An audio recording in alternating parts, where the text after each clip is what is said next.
तो मेरी बेटी मेरी बहन कान खोल के सुन ले, जब शोहर घर से कमाने के लिए निकलता है, सुबह उठ के आंखें मसलता हुआ, कोई हाथ में खाली थैला लेके जाता है, कोई मंडी को टिफिन लेके जाता है, मगर खुदा की कसम पूरी सल्तनत तेरे हवाले करके जा रहा है। कोई कह के जा रहा है बेटी की आबरू तेरे हवाले है, बेटे का नक्शे कदम तेरे हवाले है, मैं 12 घंटे के बाद लौट के आऊंगा, मेरे सल्तनत के एक कोने की हिफाजत करनी है। फिर बेटी बीवी की जिम्मेदारी बनती थी कि वो बच्चों का ख्याल करती, बेटी के एक एक लम्हे पे नजर रखती। कितनी बदबख्त है वो बीवियां जो बच्चियों के गलत कारनामों को शोहर पे छुपाती रहती है, फिर कहती हाय मुझे पता नहीं था।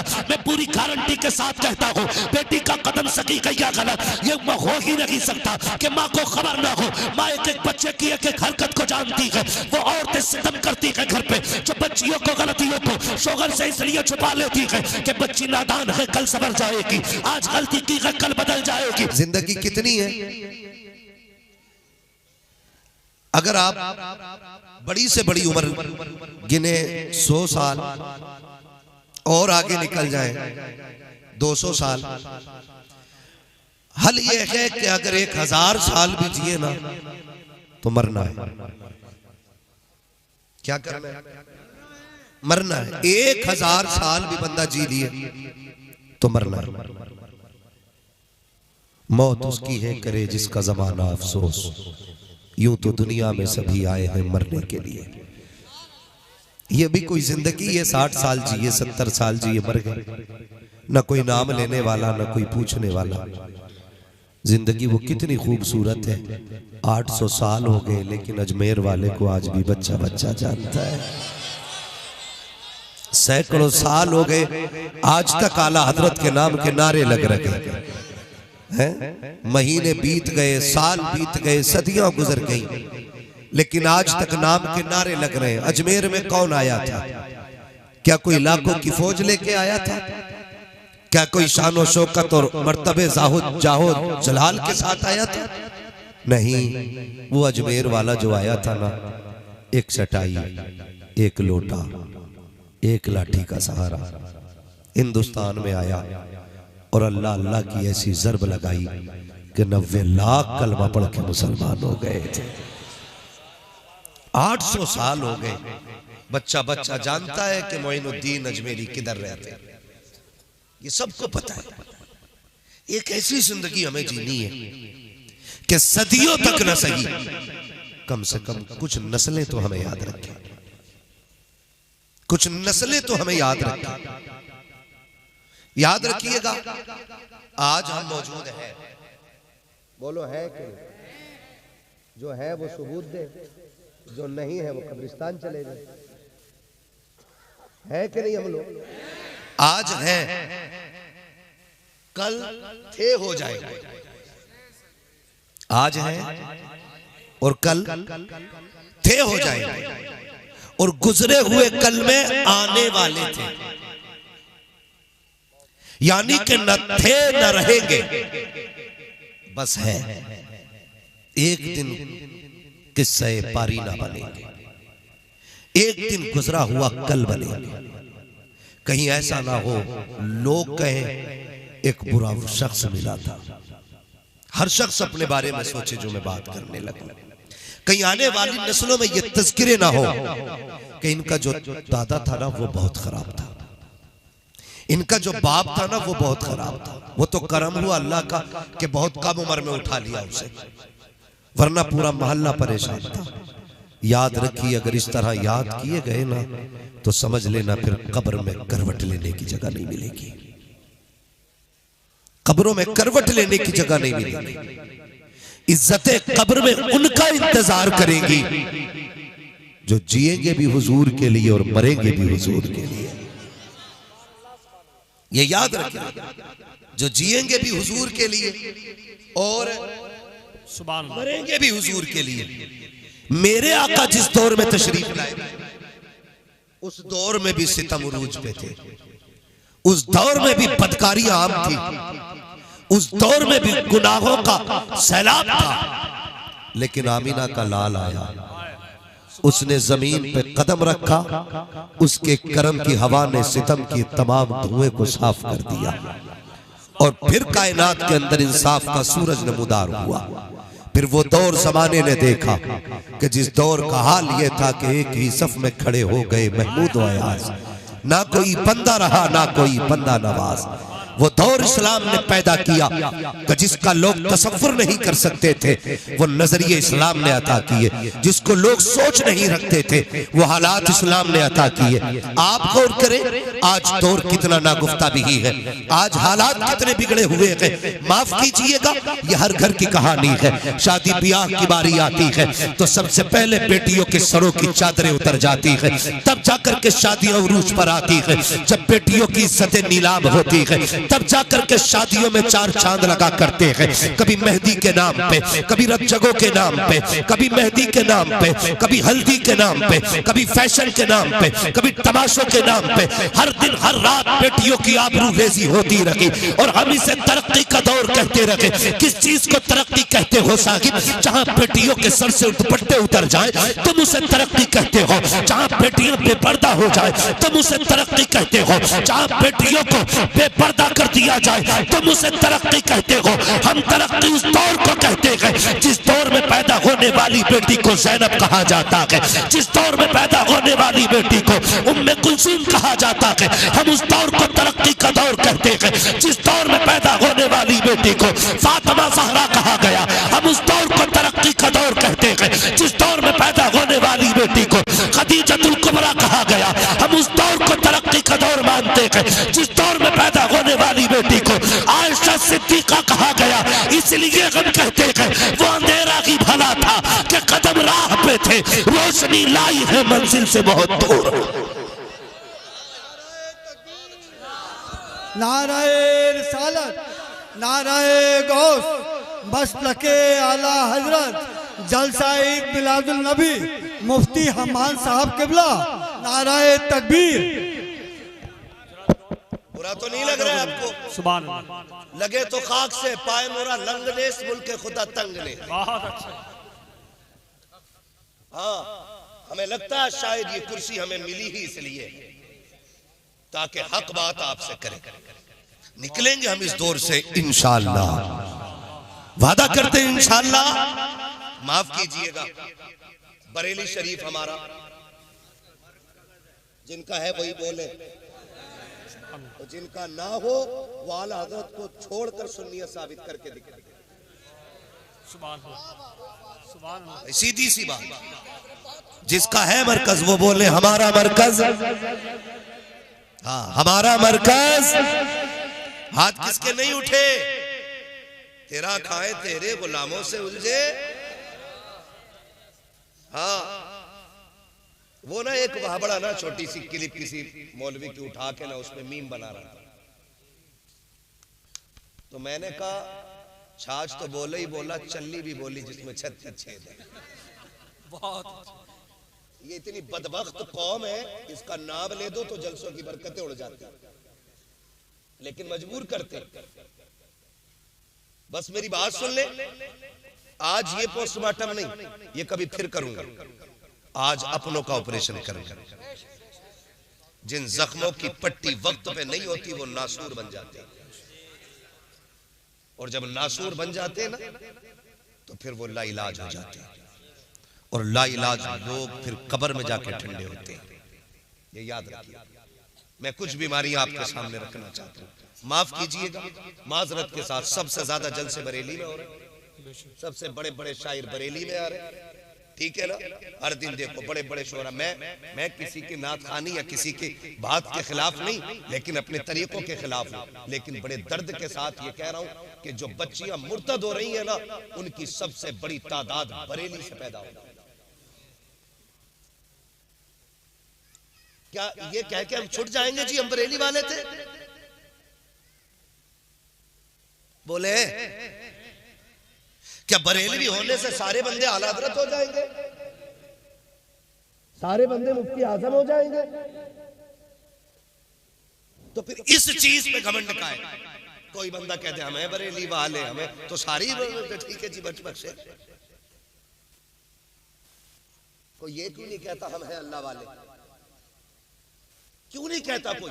अगर कोई कह भी दे तो उस पर सुभान अल्लाह कोई नहीं बोलता।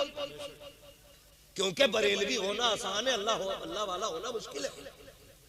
क्योंकि अल्लाह वाला वही कहलाएगा जिसके सजदे कज़ा ना होते, बहुत अच्छा। जो हुजूर की शरीयत के खिलाफ ना चलता।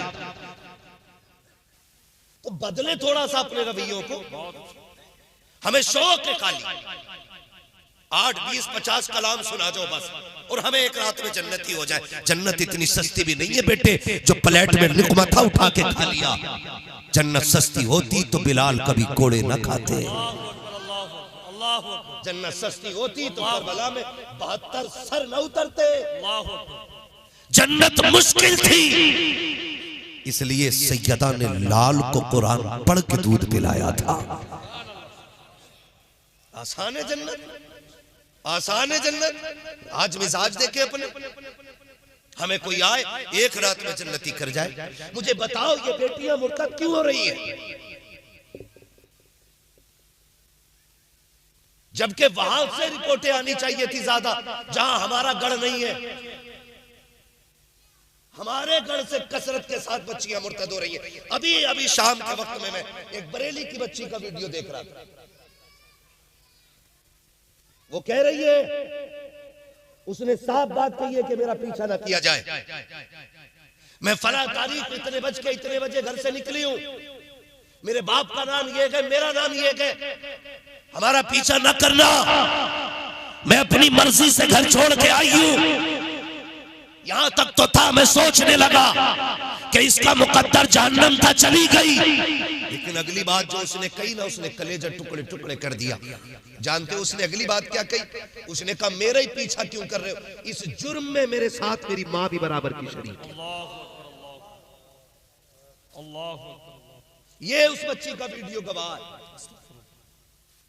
वो कह रही है इसमें मेरी माँ बराबर की शरीक है। मेरी बात कान खोल के सुने, माँ बहने बेटियां बेटे भाई सब, मियां बीवी एक गाड़ी के 2 पहिए। कितने बोले? सारे। मालूम है, मुझे पता है ना थके लोग हिस्से में आए, लेकिन बर्दाश्त करें थोड़ी सी। मेरी बातें कड़वी भी होती है, सुभान अल्लाह भी नहीं निकलेगी मुंह से, मत निकालना। बस मेरी बातें यहां लिख के ले जाना। मैं खाली दांत लेने नहीं आया, मैं चाहता हूं अल्लाह करे ये बात यहां उतर जाए। क्या कहा उसने? मेरी माँ भी इसमें बराबर की शरीक है। अब मैं क्या कह रहा हूं, मियां बीवी गाड़ी के 2 पहिए होते, एक अगला एक। अगर एक भी पंचर हो जाए गाड़ी चलेगी? अगर चलेगी भी तो कैसे? डिसबैलेंस, ठीक है ना? और डिसबैलेंस पंचर नहीं, हवा कम बढ़ती भी हो जाए तब भी गाड़ी सीधी नहीं चलती है, डिसबैलेंस रहती है। मैं बेटी से गुजारिश करूंगा और बापों से भी गुजारिश करूंगा, खुदा का वास्ता कमाएं, आपका हक है।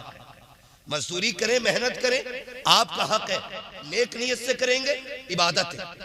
सिर्फ मसल्ले पे इबादत नहीं, सिर्फ मिंबर पे इबादत नहीं, सिर्फ महफिल में इबादत नहीं। बंदा बच्चों की परवरिश की नियत से हलाल रोजी के लिए निकले, अल्लाह कदम कदम पे नेकी अता फरमाया करता है। ये इस्लाम है हमारा। यहाँ सिर्फ मुसल्ले पे इबादत नहीं होती, यहाँ खेत में भी इबादत हो सकती है, यहाँ मार्केट में भी इबादत हो सकती है, यहाँ दुकान पे भी इबादत हो सकती है, यहाँ मंडी में भी इबादत हो सकती है, हर जगह इबादत हो सकती है। सिर्फ नियत का फर्क है। कमाए। लेकिन आपसे गुजारिश है, शाम को आके 1 घंटा अपना वक्त बच्चों को जरूर दें। शोहर बादशाह है, घर एक मिल्कियत है। शोहर, बीवी वजीर, बच्चे रियाया। समझ गए इतनी बात? घर क्या है? मिल्कियत, सलामत रहे। घर क्या है? बच्चे भी याद कर ले, घर क्या है? शोहर, बीवी, बच्चे, रियाया। अब ये बताइए, बादशाह मुल्क के बाहर गया हो तो जिम्मेदारी किसकी होती है?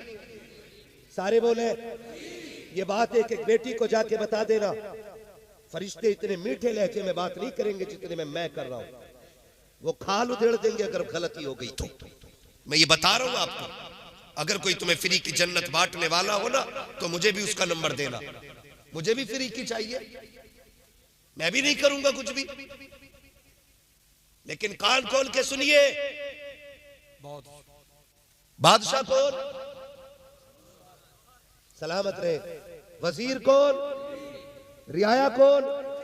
बादशाह अगर जाए तो निजाम कौन संभालता है? और जब बादशाह वापस आता है फिर बैठता वजीर से कहता बताओ वही मुल्क के हालात कैसे।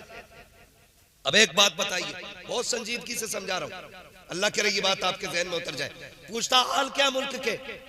वजीर अगर सही बता दे कि फला कबीले ने बगावत की है, फला कबीले ने बगावत की है, तो बादशाह कदम उठाएगा कि नहीं? हिफाजती इक़दामात होंगे कि नहीं? जब बादशाह हिफाजती इक़दामात ऑलरेडी उठा लेगा तो फिर मुल्क तबाह होगा। और अगर वजीर झूठ बोले, बादशाह से कहे सब ठीक चल रहा है और मुल्क में उठ रही हो बगावत, तो मुल्क बचेगा? बोले ये पीछे वाले क्यों नहीं बोल रहे भाई?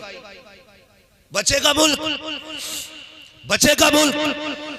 तो मेरी बेटी मेरी बहन कान खोल के सुन ले, जब शोहर घर से कमाने के लिए निकलता है, सुबह उठ के आंखें मसलता हुआ, कोई हाथ में खाली थैला लेके जाता है, कोई मंडी को टिफिन लेके जाता है, मगर खुदा की कसम पूरी सल्तनत तेरे हवाले करके जा रहा है। कोई कह के जा रहा है बेटी की आबरू तेरे हवाले है, बेटे का नक्श कदम तेरे हवाले है, मैं 12 घंटे के बाद लौट के आऊंगा, मेरे सल्तनत के एक कोने की हिफाजत करनी है। फिर बेटी बीवी की जिम्मेदारी बनती थी कि वो बच्चों का ख्याल करती, बेटी के एक एक लम्हे पे नजर रखती। कितनी बदबख्त है वो बीवियां जो बच्चियों के गलत कारनामों को शोहर पे छुपाती रहती है, फिर कहती हाय मुझे पता नहीं था।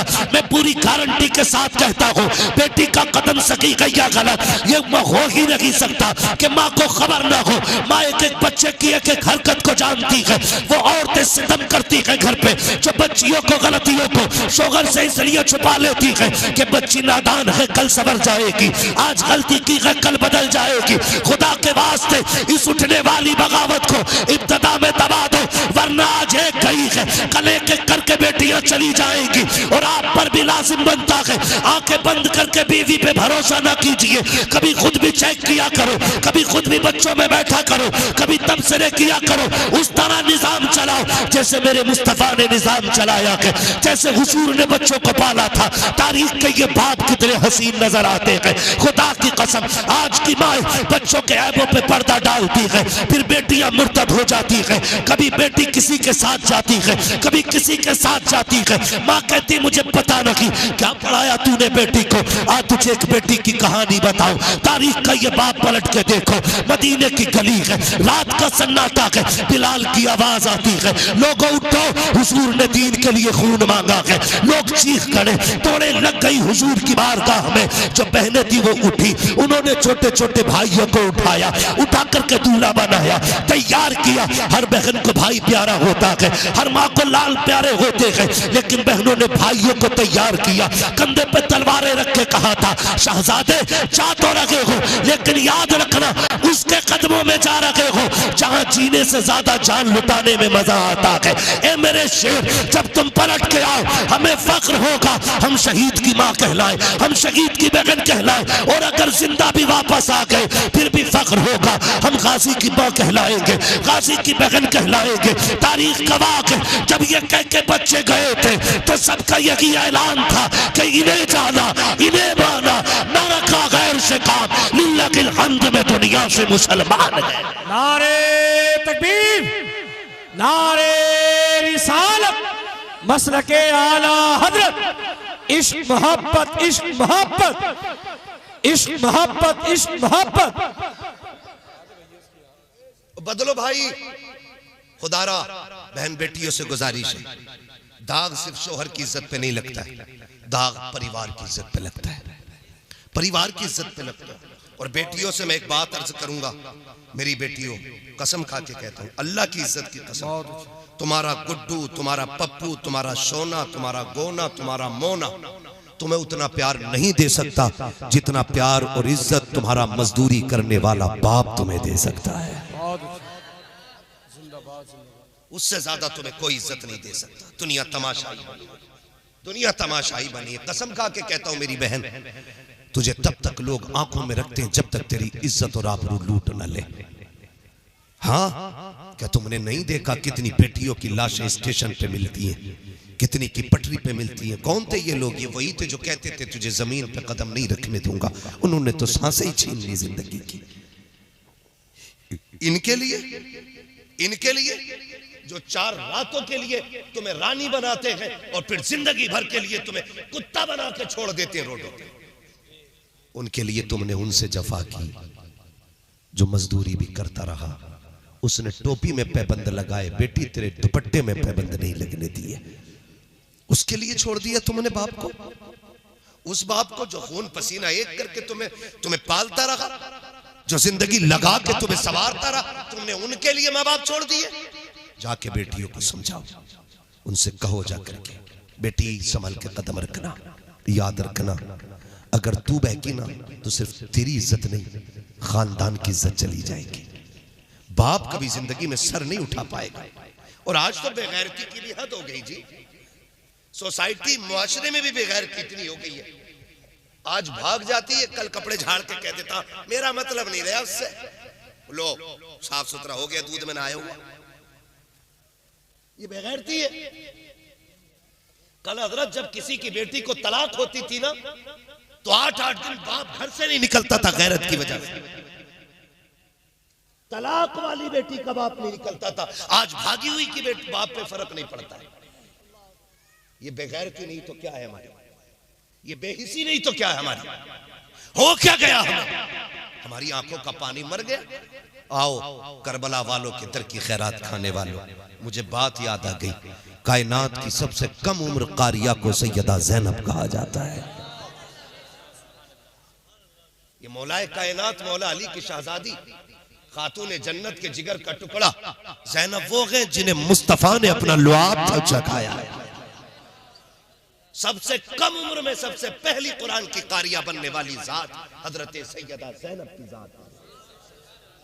सैयदा ज़ैनब परवरिश किसने की है? खातून जन्नत ने। उसने परवरिश की है जिसकी मुस्तफा ने परवरिश की थी। आप अंदाजा लगाइए, सोच भी नहीं सकते, बेइजाजत जिनके घर जिब्रील भी आते नहीं। कद्र वाले जानते हैं कद्र शान अहले बैत। हाँ भाई, उस घर की बात कर रहा हूं। सैयदा ज़ैनब के बचपन का जमाना है। खातून जन्नत की बेटी कुरान पढ़ रही है बैठ करके, फजर के बाद का वक्त है। खातून जन्नत किसी काम में मसरूफ है और सैयदा ज़ैनब कुरान पढ़ रही। पढ़ते पढ़ते अचानक न चादर सरकने लगी, आगे के कुछ बाल नजर आ गए।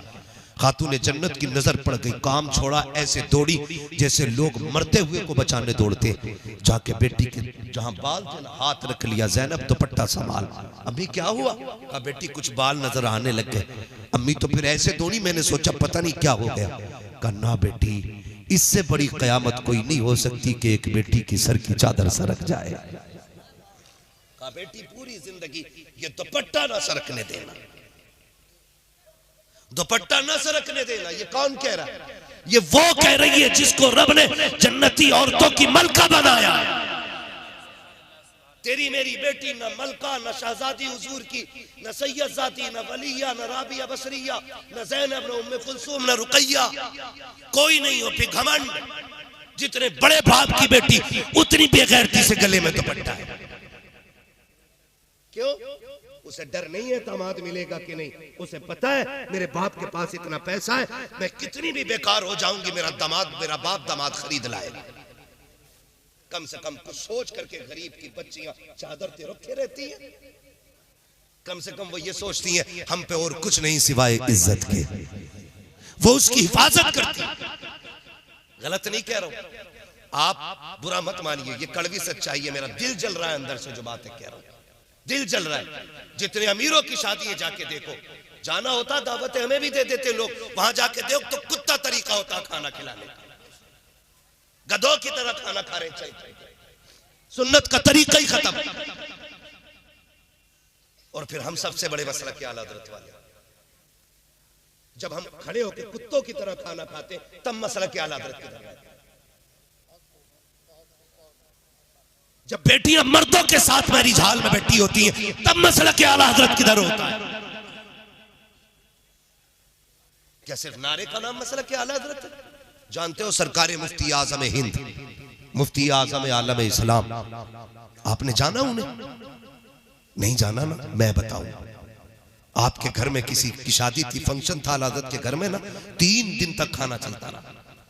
कितने दिन तक? 3 दिन तक आम लंगर चलता रहा, लेकिन खड़ा करके किसी को नहीं खिलाया जा रहा था, हुजूर की सुन्नत के मुताबिक बैठा के खिलाया जा रहा था। 3 दिन तक खाना चलता रहा। किसी ने आके सरकारे मुफ्ती आजम की अम्मी से कहा, बड़ी भी जरा बता तो करो मुस्तफा रजा ने भी खाया कि नहीं खाया। माती ख्याल आ गया, वो मेरे बगैर किसी से खाना नहीं मांगता है। कहा जा बेटी दौड़ के जा, पूछ जाके मुस्तफा रजा से खाना खाया कि नहीं। कोई आई घर की खातून, कहा शहजादे तुमने खाया कि नहीं खाया? कहा नहीं। कहा कब से? कहा 3 दिन से। कहा क्यों नहीं खाया? कि माँ को फुर्सत न मिली, मैंने मांगा नहीं था। कहा शहजादे मांग लिया होता, घर तो अपना था। कहते मैंने हुजूर की हदीस पढ़ी है, आका ने कभी अपने लिए किसी से सवाल नहीं किया था। मुस्तफा रजा भी ये चाहता है कि अपने लिए सवाल ना करे, ताकि आका की इस सुन्नत पे भी अमल हो जाए। जब उन्होंने इस तरह सुन्नतों पे अमल किया है, अल्लाह ने उनको विलायत का ताजदार बना डाला। हम सुन्नत का गला घोट के मसलक के आला हज़रत के ठेकेदार, क्या जवाब दोगे आला हज़रत को? बताओ।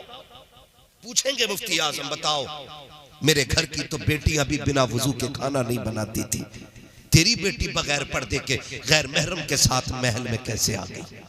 होगा कोई जवाब? हो तो जाओ नंगी नचाओ बेटियों को, कोई रोकने वाला नहीं। और ना हो तो फिर तैयारी करो, फिर तैयारी करो। शर्म आती है हमारी बेटियों के सरों से दुपट्टे उतर के, दुपट्टे उतर के, फैशन के नाम पे दुपट्टे उतरे, सूट महंगे महंगे आ गए। हम भी गए थे मार्केट में कपड़ा लेने, यकीन करें कोई सूट ऐसा देने तैयार नहीं था जिसकी आस्तीन में जाली की बजाय कपड़ा हो। सब में मच्छरदानी लगी। हमने कहा कपड़ा, कह रहा नहीं मौलाना यही फैशन चल रहा अब तो। मैंने कहा कोई ऐसा भी सूट आया जिसमें ना होगा ना, फिर तो थान से कटवा लो। मैं पूछना चाहता हूं, हम मुसलमान हैं। डॉक्टर इकबाल ने कहा था यूं तो सैयद भी हो, मिर्जा भी हो, अफगान भी हो, तुम सभी कुछ हो, बताओ कि मुसलमान भी हो। हम ये सोच के क्यों मार्केट में माल भर रहे हैं कि फैशन क्या है? हम ये क्यों नहीं सोचते कि हुजूर की सुन्नत क्या है? बताइए कौन इतना मोहतात होगा, कौन झगड़ा करके किसी से जाली की जगह कपड़ा लगवाएगा? क्या मौलाना मजबूरी है साहब, अब तो यही है। पहले गर्मियों में मच्छरदानी देखने मिलती थी, अब जाड़ों में भी बराबर आगे पीछे, कमी नहीं होती। मर जाए साए सकुड़ के, लेकिन कपड़े पूरे नहीं पहनेंगी और न हम पहनाए। वो महबूब सजाते हैं, आते हैं वही जिनको सरकार बुलाते हैं। और मुझे मतलब भी उन्हीं से है जिनको हुजूर ने बुला रखा है, क्योंकि मेरी यहाँ हाजिरी ये मेरी ताकत पे नहीं है, मेरी हिम्मत पे नहीं है। मैं बीमार भी हूँ, थका हुआ भी हूँ। और ये बात याद रखें, हमारी थकन अच्छे खानों, अच्छे कमरों में लेटने बैठने से नहीं उतरती। लोग आशिक मिल जाते हैं, जितनी अच्छी सुभान अल्लाह बोल देते हैं उतनी अच्छी थकन उतर जाया करती है। मैं जानता हूं कि आप हजरात बहुत देर से बैठे हुए हैं और आपने सुन लिया है। मैं बस इतना कहूँगा, अगर जलसे बामकसद करने हुआ करें तो हम जैसे लोगों को तकलीफ दिया करो, वरना खाली शौक के लिए हमें न बुलाया करो। हमारे ज़िम्मे बड़े काम रहते हैं और लंबे लंबे सफ़र करने रहते हैं। ये अच्छा नहीं लगता कि आपके पास भी वक्त नहीं है और आपने हमें बुला लिया है, तो फिर हम चाहेंगे फिर हम उन लोगों में चले जाएं जिनके पास हमारे लिए वक्त हो। ये आपसे मेरा मुअद्दबाना अरीज़ा है। और अगर तकरीरें कराया करें तो सही वक्त पे करा लिया करें। माफ़ कीजिएगा, मैं बड़ा कड़वा बोलने का आदी हूँ। मैं चापलूसी करके आपका पैसा लेके नहीं जाऊँगा, मैं इतना कड़वा बोल के जाऊँगा कि कब्र तक नहीं, आखिरी सांस तक मेरी एक बात याद रहनी चाहिए। मेरा मिजाज है, मैं आईना हूँ, दिखाऊंगा दाग चेहरे के, जिसे खराब लगे सामने से हट जाए। मैं यहाँ पे पहुँचा हूँ, भाई आजम नवाज साहब की दावत मोहब्बत रही, बेजा इसरार रहा। वरना मुझे भी कलकत्ता के लिए यहाँ से डायरेक्ट एयरपोर्ट के लिए जाना है। समझ सकते हैं कि दिल्ली कितनी दूर है और सुबह फ्लाइट पकड़नी है। आजम नवाज भाई ने मुझसे कहा कि इसको मेरा अपना प्रोग्राम समझे और आ जाए। मैंने कहा था भाई थोड़ा जल्दी तकरीर करा देंगे। आजम भाई ने बताया इंशाल्लाह 11 बजे तकरीर के लिए बैठा दिया जाएगा। अल्लाह का शुक्र है फिर भी 11:15 बजे नंबर आ गया। 11:15 बजे नंबर आ गया। मैं अगर इजाजत दें तो मैं पहले माजरत कर लूं कि मैं ज्यादा लंबी तकरीर न करूं। चलेगा ना? है ना? नहीं, एक मिजाज रखिए, तूफान नूह लाने से आखिर क्या फायदा। एक अश्क ही बहुत है अगर कुछ असर करे। खाना उतना अच्छा होता जितना हजम हो जाए, वरना हद से ज्यादा खाना आप किलो 2 किलो खा लें, अगर हजम ना हो तो सेहत खराब हो जाती है ना। तो फिर उतना खाना इंशाल्लाह जितना हजम हो जाए। ये मेरे प्यारे बच्चे जो खड़े हैं, अल्लाह तौफीक दे, जगह मिल जाए तो आ जाओ बेटे, इधर आ जाओ, इधर जगह खाली है। अच्छे लोगों के लिए तो हमेशा जगहें रह जाती हैं, है ना? बैठ जाए, खुदा सलामत रख के। महफिल बड़ी अच्छी है और माशाल्लाह आपका पूरा ग्राउंड फुल भरा हुआ है आजम भाई। हाँ, कोई फर्क नहीं पड़ा। जैसा कि लोगों ने जाके बताया था, लोग भाग गए, महफिल खत्म हो गई। तो मेरे दिल में ख्याल आया था यार, जो मेरे लिए आए होंगे या आजम भाई के लिए आए होंगे वो चले जाएं, लेकिन जो हुजूर के लिए आए होंगे वो सलाम तक जाने वाले हैं। और मैं आपको ये मशवरा दे दूं कि महफिलों में जब भी बैठा करो ना, मेरे फैन होके नहीं, आजम भाई के फैन होके नहीं, हमारे महराज रजा बरकाती साहब के फैन होकर के नहीं, हमारे रिजवान साहब के फैन होकर के नहीं, जब भी बैठे मदीने वाले के आशिक बन के बैठा करें। हमारे फैन होने से कोई नतीजा नहीं है। हुजूर के हो जाओ तो बेड़े ही पार हो जाएंगे। मैं अक्सर एक बात कहता हूं, जब तक बिके न थे तो कोई पूछता न था, तुमने खरीद कर हमें अनमोल कर दिया। अजीज़ाने मिल्लत इस्लामिया, ये इस्लाही मुआशरा कॉन्फ्रेंस ये अहले बस्ती की कोशिशों का नतीजा है। और इस महफिल को इसलिए सजाया गया है कि इस हुजूर के मिंबर पे जो भी आके बैठे, हमसे वो बात बता के जाए जिससे हमारी दुनिया भी भली हो और हमारी आखिरत भी भली हो जाए। सिर्फ ये मकसद इस महफिल का है। इस महफिल का कतई ये मकसद नहीं कोई ये सोच के आए कि 2.5 किलो बिरयानी मिलेगी, 100 ग्राम लड्डू मिलेंगे, 5 किलो छुआरे मिलेंगे। ये इस महफिल में आने का यकीनन किसी का मकसद नहीं होगा। मेरे सामने छोटे छोटे बच्चे बैठे हैं। अभी अब कुछ बच्चों को भाई पीछे कर रहे थे तो मैं इनका मुंह देख रहा था। मुझे नज़ला है, थोड़ा सर में दर्द भी है। मैं मुंह देख रहा था और ख्याल आ रहा था कि जिन छोटे बच्चों को पीछे बैठाया जा रहा है ना, यही छोटे बच्चे जब आते हैं ना तभी महफिल का आगाज होता है। अक्सर बड़े बड़े तो तब आते हैं जब महफिलें जम जाती हैं। महफिलें जमाने के लिए अक्सर छोटे बच्चे आया करते हैं। और मैं एक बात समझता हूँ यार, गुलाम हुजूर के फिर यहाँ कद कामत और उम्र तो नहीं देखी जाती ना, यहाँ आने वालों के दिल देखे जाते हैं।